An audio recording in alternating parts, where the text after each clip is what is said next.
let's talk about foreign policy and President Trump's decision to pull American troops out of Syria, half of the U.S. troops of Afghanistan, a place you just returned from.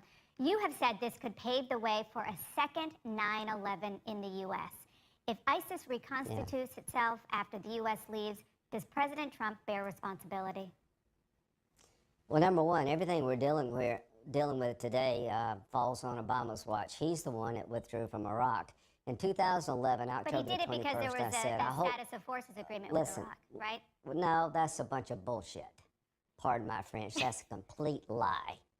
Why? That's a complete, absolute lie. I've been there. Yeah, I was there talking to the Prime Minister of Iraq, and he said, how many soldiers you're talking about? Obama wanted to get to zero. He got to zero.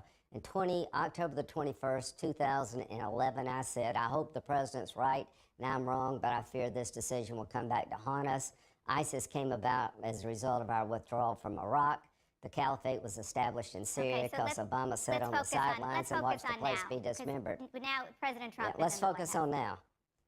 Go for it. Now, he was dealt a bad hand by Obama, and he needs to play it better than he's playing it. Keeping the troops in Iraq is great.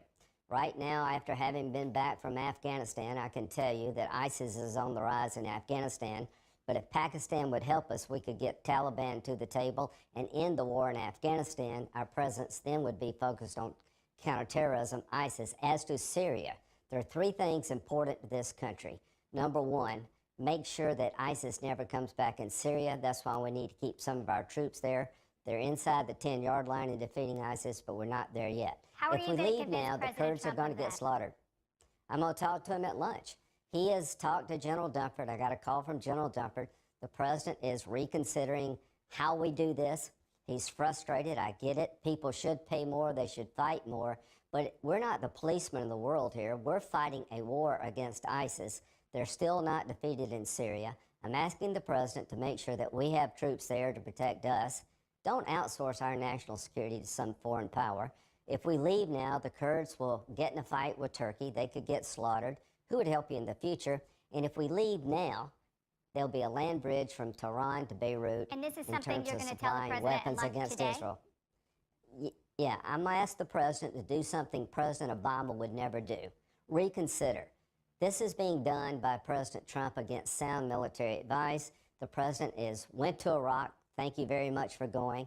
I'm going to ask him to sit down with his generals and reconsider how to do this. Slow this down, make sure that we get it right, make sure ISIS never comes back.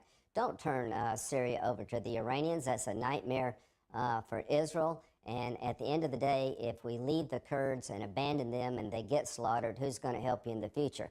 I want to fight the war in the enemy's backyard, not ours. That's why we need a forward deployed force in Iraq and Syria and Afghanistan for a while to come. Here's the good news. If we play our cards right, we can reduce our footprint in all three countries. Have people do more and pay more is a goal I share with the president.